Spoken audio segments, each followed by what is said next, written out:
And we continue with our Great American panel. And Paul Harvey, one of the greatest radio broadcasters of all time, gave a warning to America back in 1965.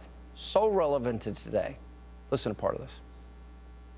If I were the devil, I'd take from those who have and give to those who want it until I had killed the incentive of the ambitious. And what'll you bet? I couldn't get whole states to promote gambling as the way to get rich. I would caution against extremes in hard work, in patriotism, in moral conduct. I would convince the young that marriage is old-fashioned, that swinging is more fun, that what you see on TV is the way to be. And thus I could undress you in public, and I could lure you into bed with diseases for which there is no cure. In other words, if I were the devil, I'd just keep right on doing what he's doing. Almost like the Screw Tape Letters and Dialogues with the Devil by Taylor Colwell. You know, he talks about I would make the symbol of Easter an egg, the symbol of Christmas a bottle.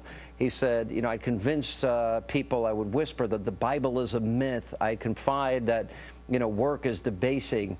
And cocktail parties are good for you. I mean, he took on, he was like, absolutely prophetic. I hope people will pull that up and really watch the whole thing and digest it. And it's sad. I mean, if I could wax biblical for a minute, you know, the Bible tells us that in the last days men will love evil more than light, but Jesus is the light of the world. And you think America is, I think in many ways, you know, when half the country doesn't pay federal income taxes, now people are going to say, oh, there you go into politics.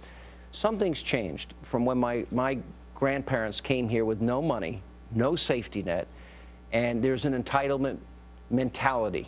People have been conditioned to think the government's the answer. We have lost that, and I think a lot of the moral foundation, we were never perfect, that we once had, right or wrong. This is the religion of envy. I mean, there's no other way to justify a redistributionist system. It has a 100% success rate of failure. Every single time it's been tried, the only way to sell it is to demonize your neighbor. Because once you put a face on it, you don't want to take your neighbor's stuff.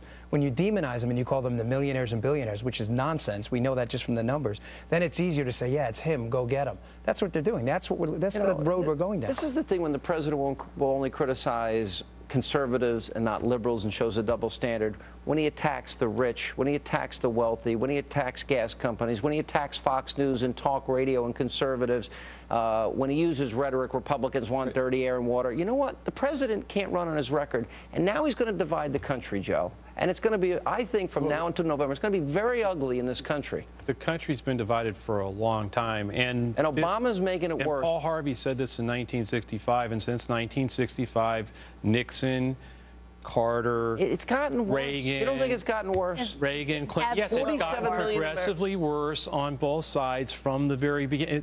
This isn't like, no, but it's okay if you donate money to Obama. This isn't like 50% divorce rate. I mean, our country's falling apart. The policies have been put in by both parties conducted since 1965 to today. It wasn't on one Twitter at Sean Hannity. Greta's up next. Thanks for being with us. Tonight, Rush Limbaugh is